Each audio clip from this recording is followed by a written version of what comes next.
Hi guys, जैसे कि last video में हम लोगों ने ये तय किया था कि सुपरमार्केट के ऊपर में हम लोग एक विस्तृत सीरीज शूट करेंगे। तो आज का पहला टॉपिक है लेआउट्स। तो समय को बिल्कुल भी बर्बाद ना करते हुए हम लोग सीधा सुपरमार्केट में लेआउट का इंपॉर्टेंस क्या होता है यहाँ से हम लोग स्टार्ट करते हैं। हमारे साथ है गुलशन कृपलानी। गुलशन जी नमस्कार। नमस्ते। तो सर, लेआउट्स के बारे में आप कुछ बताइए कि सुपरमार्केट के लिए लेआउट कितना इंपॉर्टेंट होता है और खराब लेआउट कितना नुकसान कर सकता है। सबसे पहले तो मैं आपको बोलूं कि मैं मेजरली इंडिया के बारे में बात करूंगा यहाँ पे, क्योंकि इंडिया में सुपरमार्केट्स जो है ये नो डाउट काफी ऑनलाइन बिजनेस, ई कॉमर्स और क्विक कॉमर्स भी आगे बढ़ गया है, बट अभी भी सुपरमार्केट जितना इवॉल्व होना चाहिए और जितना स्कोप है किराना स्टोर टू सुपरमार्केट आने में, इसमें गैप बहुत ज्यादा है अभी भी। और इसलिए मैं इंडिया के चैप्टर पे बात करना चाहता हूँ कि इसमें नॉलेज बहुत लैक करता है लोगों में, जो भी इस मॉडर्न ट्रेड बिजनेस में आ रहे हैं, सुपरमार्केट बिजनेस में आ रहे हैं। इसमें लेआउट का इंपॉर्टेंस बहुत ज्यादा है। ओवरऑल अगर मैं लेआउट के कुछ चीजें आपको बताऊं जो जनरल लोगों को नहीं पता है, वो है सुपरमार्केट में सर्कुलेशन कैसा होना चाहिए, रैकिंग की प्रोफाइलिंग कैसे होनी चाहिए, कितनी कैटेगरीज आप रख रहे हो उस हिसाब से रैक्स चेंज होती हैं, है ना, उसका डिस्प्ले मैनेजमेंट कैसे होना चाहिए, मर्केंडाइजिंग जिसको हम बोलते हैं कि शुरुआत में कौन सी कैटेगरी चाहिए, आखिरी में कौन सी कैटेगरी चाहिए, कस्टमर जब अंदर जा रहा है और जहां से बाहर निकल रहा है इसके बीच में आप कौन कौन सी चीजों के प्लेसमेंट कैसे कर रहे हो, इस तरीके की बहुत सारी डिटेलिंग्स लेआउट में आती है। मैं आपको रोकता हूँ यहाँ पर। सुपरमार्केट की रैक की प्रोफाइलिंग कुछ कहा आपने जी। Is it what kind of furniture you should buy? Yes of course, profiling में कौन से टाइप का फर्नीचर लेना है दैट इज आल्सो देयर। इसके डिटेल में अगर प्रोफाइलिंग को अगर हम समझना चाहें तो वो ऐसा है कि मुझे कुछ आइटम हैंग करने हैं ना स्टोर में, कुछ डंप करने हैं, कुछ मुझे रैक में लगाने हैं, है ना, और वो कैटेगरी के हिसाब से बहुत सारे इसमें प्रोफाइलिंग चेंज होती है। सो इसको हम प्रोफाइलिंग बोलते हैं। डिटेल में जब आपको पता है कि आप एग्जैक्टली कितनी कैटेगरीज बेचने वाले हैं स्टोर के अंदर, तो जब टूथब्रश को या छोटे कलर के पैक को आपको हैंग करना है तो कहाँ हैंगिंग होंगी उसकी एग्जैक्टली ये आपको पहले ड्रॉ करना होगा कि मुझे जो कैटेगरी रखनी है और कहाँ रखनी है, उस हिसाब से उस रैक में पर्टिकुलरली मुझे यहाँ हैंगिंग लगेगा, यहाँ डंप लगेगा, like that. So are you saying कि जिस कैटेगरी को हैंग करना है, जैसे आपने टूथब्रश की बात की, मैंने ऐसे कई सुपरमार्केट देखे हैं जहाँ पे टूथब्रश सिर्फ रैक में रखे हुए भी है और कुछ जगहों पर उसको हैंग किया हुआ है। राइट। इससे सेल में फर्क पड़ेगा? Yes of course. देखिए, कस्टमर जब ट्रॉली लेके सुपरमार्केट में चल रहा है तो उसको विजिबिलिटी बहुत अच्छी मिले, उसी के लिए प्रोफाइलिंग बहुत कामगार साबित होती है। अगर प्रोफाइलिंग आपके स्टोर में बहुत अच्छी हुई है तो आपके स्टोर में स्टॉक जो लगा हुआ है उसकी विजिबिलिटी ज्यादा अच्छी रहेगी, और नॉट ओनली विजिबिलिटी बट उसके लिए कन्वीनियंस बहुत अच्छा रहेगा। अगर आपने रैक में टूथब्रश रखे हुए हैं और वो अगर हैंगिंग है तो पहले तो विजिबिलिटी में फर्क पड़ रहा है, दूसरा उसको निकालने रखने में फर्क पड़ रहा है। So that is the difference. आप कुछ 2-3 प्रोडक्ट्स और बोल सकते हैं जिसको, मतलब ऐसे प्रोडक्ट्स जिसको रैक में रखा भी जा सकता है, राइट। लाइक जैसे इसमें मैं कहूँ आपको डंप, हम डंप बोलते हैं, जैसे पैलेट्स पे आपको डंप करना होता है। पैलेट को एक बार एक्सप्लेन कीजिए। पैलेट इज समथिंग मेटल का भी होता है, प्लास्टिक फाइबर का भी होता है, जो कि आपने गोडाउन्स में देखा होगा। जनरली बड़े बड़े जो वेयर हाउसेज रहते हैं वहां पे स्क्वायर 3x3 4x4 के पैलेट्स रहते हैं जिसपे स्टॉक रखा जाता है, डायरेक्ट जमीन पे नहीं रखना होता, जिसकी हाइट बहुत कम होती है। हाँ, like it's like 6 inches height का पैलेट होता है। डंप जब आप बोल रहे हो तो डंप यानी उसके ऊपर ही सामान बहुत सारा स्टैक किया हुआ स्टॉक जो रहता है उसको डंप बोलते हैं। तो अब देखिए, सबसे ज्यादा चलने वाला रिन सोप, अगर मैं वॉशिंग डिटर्जेंट सोप जिसको हम बोलेंगे, ये ऑल ओवर इंडिया सबसे ज्यादा चलता है, या सर्फ एक्सेल सोप रिन का ही एडवांस थिंग है। इसका मैं रैक में जब लगाता हूं तो वो 25-50 पीस लगते हैं, और जब मैं उसको डंप करता हूं तो 500 पीस का भी डंप हो सकता है। अब इसमें डंप का जो बेनिफिट है वो 2-3 है। उसमें सबसे बड़ा बेनिफिट यह है कि सेम प्रोडक्ट जब आप रैक में लगा रहे हो और उसी को अगर आप डंप करते हो तो उसके सेल में 10 टाइम्स तक इंपैक्ट आता है, 10 टाइम्स सेल ज्यादा आता है डंप करने से। इसे आप थोड़ा और एक्सप्लेन करेंगे? देखिए, because actually see the thing is, जो इसमें बहुत नॉर्मल सवाल जो आता है कि भले ही वो 5 किलो का वाला पैक है, राइट, फॉर एग्जाम्पल वो एक 5 किलो का वाला पैक है, और एन एवरेज एक कस्टमर उसे महीने में एक ही पैक खरीदेगा जी, और जब वो रैक में 50 पीस लगे हुए हैं, मुझे खरीदना तो एक ही है। या बट इट्स, ये डिफरेंस है विजिबिलिटी का। जब रैक में लगा हुआ है ना, 5 किलो के 4 प्रोडक्ट आपने अगर रैक में लगाए हैं तो उसको आई लेवल पे विजिबिलिटी देना बहुत मुश्किल हो जाता है। जनरली सुपरमार्केट में आई लेवल पे वो प्रोडक्ट आते हैं जो बहुत ज्यादा चल रहे हैं। जिस सुपरमार्केट में बड़ा पैक बहुत ज्यादा नहीं चल रहा है उसको आई लेवल पे डिस्प्ले करना थोड़ा टफ हो जाता है, और डंप करने में वही प्रोडक्ट जो रैक में 3 पीस एक के पीछे एक, वो एक ही प्रोडक्ट आपको दिखने वाला है, और यही जब आप डंप करते हो तो उसका स्टैक आपको दिखता है 20 प्रोडक्ट का एक साथ। तो देखिए, बहुत पुरानी कहावत है बिजनेस में, मारवाड़ी लोग, सिंधी लोग बहुत अच्छी कहावत बोलते हैं कि जितना दिखेगा उतना ज्यादा बिकेगा। तो जब वो डंप हो रहा है वो ज्यादा दिख रहा है, और जब वो रैक में है वो कम दिख रहा है। हाँ, है ना? तो जब आप उसको डंप कर रहे हो उसका बड़ा पिक्चर दिख रहा है आपको। जैसे मैंने आपको कहा 50 साबुन आप रैक में रख रहे हो और 500 साबुन आप डंप कर रहे हो, तो उसकी विजिबिलिटी बढ़ जाती है, उसकी वजह से उसका सेल बहुत ज्यादा।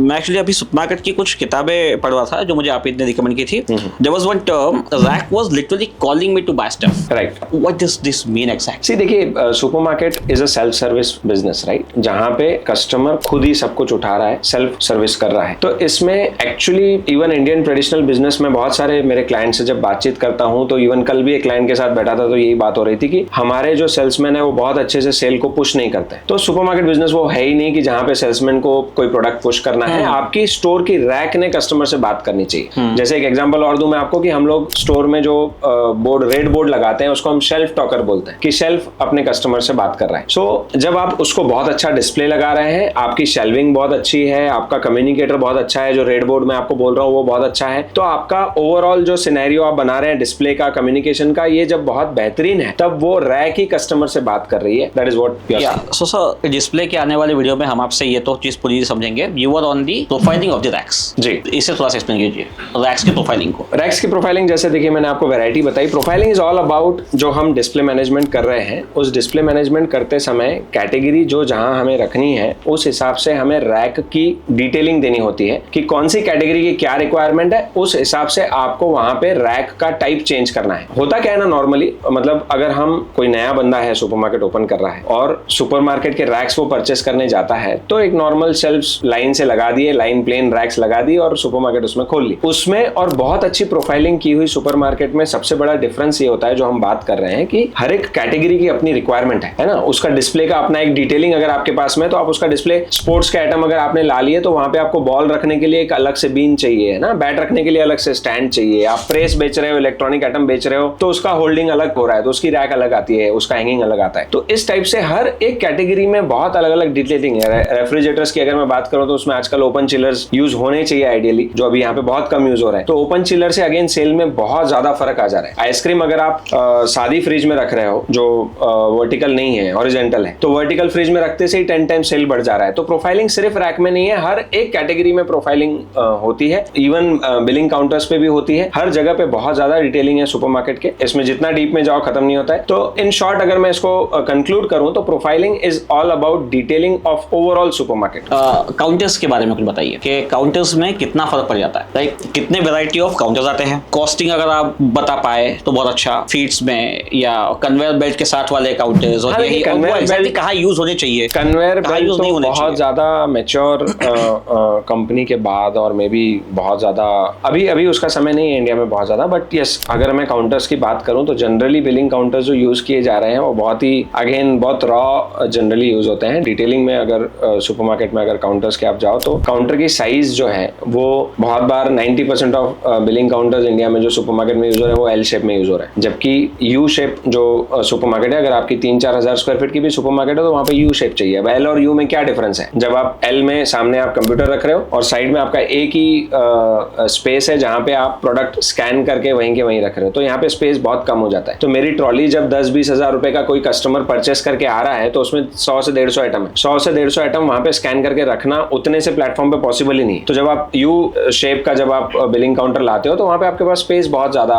बढ़ जाता है. अब इसमें प्रोफाइलिंग में और डिटेल में आपके पास में अगर आप बैग्स रखते हो कस्टमर को देने के लिए तो उसकी हैंगिंग की जगह होनी चाहिए. आपके जो फ्री आइटम्स आप कस्टमर को देते हो, इस पे ये फ्री, तो वो फ्री आइटम आपके काउंटर में अंदर रखने की जगह होनी चाहिए, है ना. कैश ड्रावर जब आप वहां पे रख रहे हो तो उसका मैकेनिज्म आपके काउंटर पे बहुत अच्छे से होना चाहिए. जब आप बिलिंग काउंटर शुरू है या बंद हो रहा है, क्लोज और ओपन है, तो उसका एक इंडिकेशन आप पोल देके वहां पे दे सकते हो. उस पोल पे आप हैंगिंग दे सकते हो. बहुत महंगे आइटम जो होते हैं जिसका पिलफ्रेज अंदर रखने पे हो सकता है, उसको काउंटर पे अगर आप डिस्प्ले करेंगे तो उसका पिलफ्रेज स्टोर के अंदर कम हो जाता है. पिलफ्रेज मतलब जो चोरी होती है, जो श्रिंकेज होता है स्टोर के अंदर, जो कस्टमर छोटे छोटे आइटम जैसे जिलेट का ब्लेड है मेरे स्टोर के अंदर, वो अगर मैं अंदर कहीं डिस्प्ले करता हूं जहां से कस्टमर बहुत आसानी से अपने जेब में डाल सकता है, वही अगर मैं काउंटर के पास उसका डिस्प्ले कर देता हूं तो पिलफ्रेज के चांसेस बहुत कम हो जाते हैं क्योंकि कैशियर के सामने दिख रहा है. काउंटर पे आप जब काउंटर क्लोज है तो वो काउंटर पे एक क्लोज का डोर लगता है जिसपे से ट्रॉली मेरी एग्जिट नहीं कर सकती काउंटर पे से. ऐसे बहुत सारे काउंटर के भी बहुत छोटे छोटे डिटेलिंग्स हैं अगर हम उसकी भी प्रोफाइलिंग की बात करें.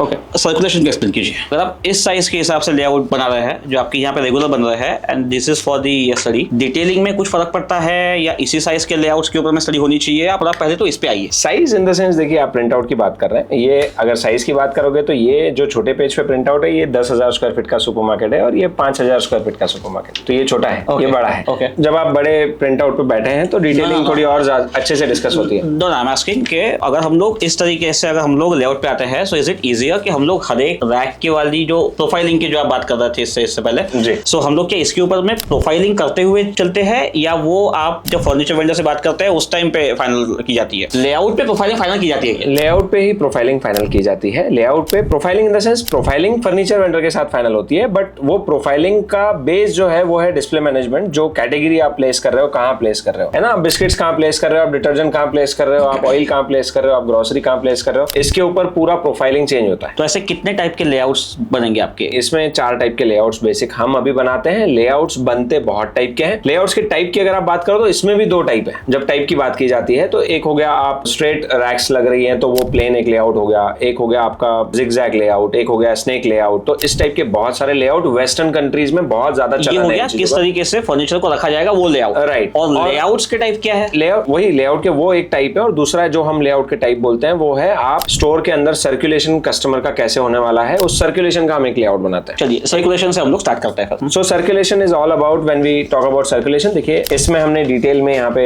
सारा सर्कुलेशन विथ एरोज यहाँ पे ड्रॉ किया है कि मेरा कस्टमर जब एंटर कर रहा है तो एंट्री के समय ये 2 पॉसिबल साइड्स हैं वो जहां जाए। इसमें नॉर्मली सुपरमार्केट में आप कोई भी सुपरमार्केट में परिमल जी गए होंगे तो देखिए 90 to 100% इवन बहुत सारे स्टोर्स आप ऐसे देखोगे जहां पे लेफ्ट से आपको एंट्री मिलेगी। ऑर्गेनाइज की बात करते हैं, मैं यहाँ पे कंफ्यूज इसलिए हुआ कि बहुत सारे अनऑर्गेनाइज्ड जो वे से सुपरमार्केट ओपन हो रहे हैं वहां पता ही नहीं है कि एंट्री लेफ्ट और राइट से क्या फर्क पड़ता है, या बहुत बार जहां से जगह मिली वहां से एंट्री, हाँ वहां से या जहां वास्तु आ जाता है वहां वास्तु के हिसाब से एंट्री हो रही है, बिजनेस की रिक्वायरमेंट के हिसाब से नहीं हो रही। मतलब बहुत सारे क्लाइंट प्लेसेस पे तो मुझे ऐसी दिक्कत जाती है कि वास्तु बोल रहा है राइट से एंट्री होनी चाहिए और बिजनेस तो बोलता है लेफ्ट से होनी चाहिए। अब लेफ्ट से क्यों होनी चाहिए? देखिए इंडिया में जब आप ड्राइव कर रहे हो या आप लिख रहे हो आप लेफ्ट टू राइट लिख रहे हो, राइट, तो नॉर्मली इस बिहेवियर की वजह से कस्टमर जब भी स्टोर के अंदर जा रहा है तो वो सबसे पहले लेफ्ट की तरफ ट्रॉली को मूव करता है क्लॉकवाइज। तो ऑफ कोर्स क्लॉकवाइज तो सेकंड पैरामीटर हो गया। फर्स्ट पैरामीटर इज कि स्टोर के अंदर जब आप एंटर कर रहे हो तो सबसे पहले लेफ्ट से जा रहे हो, तो आप उसको राइट से भी एंट्री दोगे तो भी वो लेफ्ट की तरफ जाने की कोशिश करेंगे। बट जब आप उसको राइट से एंट्री देते हो तो आपके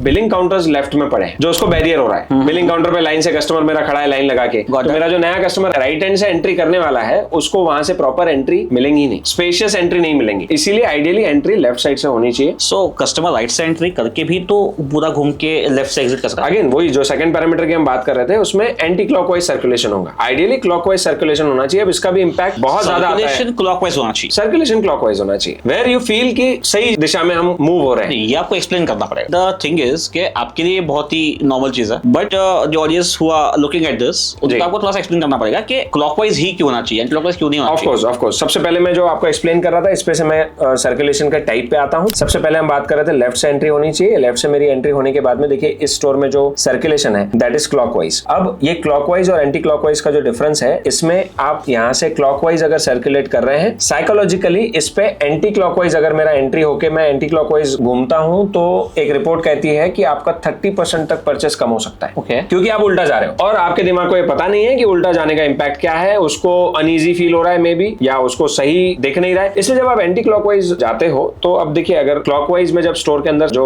डिस्प्ले करता हूं तो अगेन जब आप लेफ्ट टू राइट लिख रहे हो तो आपका डिस्प्ले भी स्टोर में लेफ्ट टू राइट के इंपॉर्टेंस के हिसाब से होता है। फॉर एग्जांपल मुझे ड्राई फ्रूट्स और बिस्किट्स रखने हैं एक ही आइल में, आइल इन द सेंस 2 रैक के बीच के गैप को आइल बोलते हैं सुपरमार्केट में। तो आइल में जब लेफ्ट साइड में मैं ड्राई फ्रूट्स रख रहा हूँ और राइट साइड में बिस्किट्स रख रहा हूँ तो मेरा कस्टमर सबसे पहले ड्राई फ्रूट देख रहा है लेफ्ट साइड से। ओके, और जब मैं स्टोर में अगर वो एंटी क्लॉकवाइज आ रहा है तो वो पहले बिस्किट देख रहा है क्योंकि उसका डायरेक्शन चेंज हो गया। ओके, तो that is the importance of clockwise और एंटी क्लॉकवाइज। तो जिस डायरेक्शन में आप कस्टमर को सर्कुलेशन देना चाहते हो अगर कस्टमर उसी डायरेक्शन से स्टोर में मूव होता है तो परचेसेस पे उसके बहुत ज्यादा इंपैक्ट पड़ता है। यही बेसिक इंपॉर्टेंस जो मैं आपको बताऊं सर्कुलेशन का यही है। और फिर हर तरफ आपने ये एरोस कर रखे हैं कि एट एवरी जंक्शन कितनी पॉसिबिलिटीज है कि कस्टमर कहां जाए। एग्जैक्टली, इसका क्या इंपॉर्टेंस है? देखिए इसमें हमें ये ख्याल रखना होगा कि कोई कस्टमर अगर यहां से एंटर होने के बाद में उसको कितने पॉसिबिलिटीज है मूव होने के। अगर उसको उस टाइप के पॉसिबिलिटीज हैं तो हम कोशिश करते हैं सर्कुलेशन में कि वो सारा स्टोर कैसे घूमे। इसमें यहां से जब दूसरी पॉसिबिलिटी आ रही है यहाँ पे किस तरीके के डिस्प्ले है वहां पे डिपेंड करता है, किस तरीके की कैटेगरी आप डाल रहे हो वहां पे डिपेंड करता है कि यहाँ से मूव हो जाए। सो उसकी पॉसिबिलिटी विजिबिलिटी कितनी कम ज्यादा रखनी, again this is all about controlling the circulation of customer. आप बेसिकली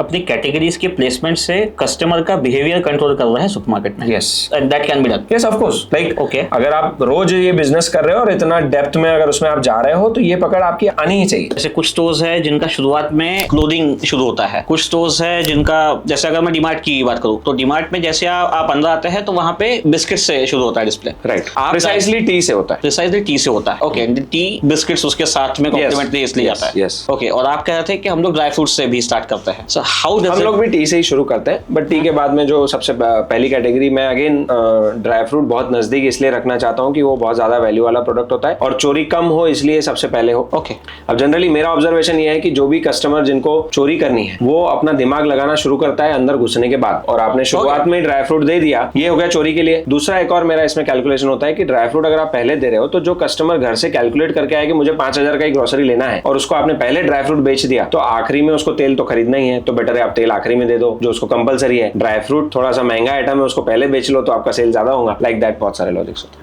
ओके, सर्कुलेशन आगे जाके कैसे काम करता है? लाइक आप पूछ रहे थे कि कोई कैटेगरी कभी आप ग्रोसरी सामने डाल देते हो, कोई सुपरमार्केट चेन जो है वो कपड़ा सामने डाल देती है या कोई और कैटेगरी डालती है, इसके लॉजिक्स क्या है? तो देखिए ये डिपेंड करता है कि जो रिटेल चेन है वो कौन सी बेसिक कैटेगरी, अपनी कंपनी की बेसिक कैटेगरी कौन सी बनाना चाहती है। एक और नाम मैं अगर रिटेल चेन में लूं तो विशाल मेगा मार्ट है जो कपड़ा बेचता है, उसका जो प्राइमरी कैटेगरी है वो कपड़ा है, तो उसके ग्राउंड फ्लोर पे आपको कपड़ा दिखेगा, थर्ड फ्लोर पे ग्रोसरी दिखेगी। This is unusual in India, but वो सुपरमार्केट का प्राइमरी बिजनेस अपैरल्स है, वो साथ में ग्रोसरी बेच रहे हैं। डीमार्ट जैसी कंपनी का primary business grocery and FMCG है, वो साथ में कपड़ा बेच रहे हैं। Okay. So, इसके वजह से उनका प्लेसमेंट जो है उस हिसाब से खेला जाता है। सो इन जनरल अगर हम लोग सर्कुलेशन की बात करें तो शुरुआत में कौन सी कैटेगरी आनी चाहिए, मिडिल में कौन सी आनी चाहिए और एंड कौन सी कैटेगरी होना चाहिए? इसका ऐसा कोई थंब रूल नहीं है, ये कंपनी को खुद को बनाना होता है कि उसको कौन सी कैटेगरी को प्रायोरिटी पे डालना है। मेरा स्टोर में मैं बेसिकली ग्रोसर हूँ, 1977 से हम ग्रोसरी का बिजनेस कर रहे हैं, हमारी काफी जनरेशंस इसमें गई है, तो हम लोग ग्रोसर है इसीलिए हमारा प्राइमरी कैटेगरी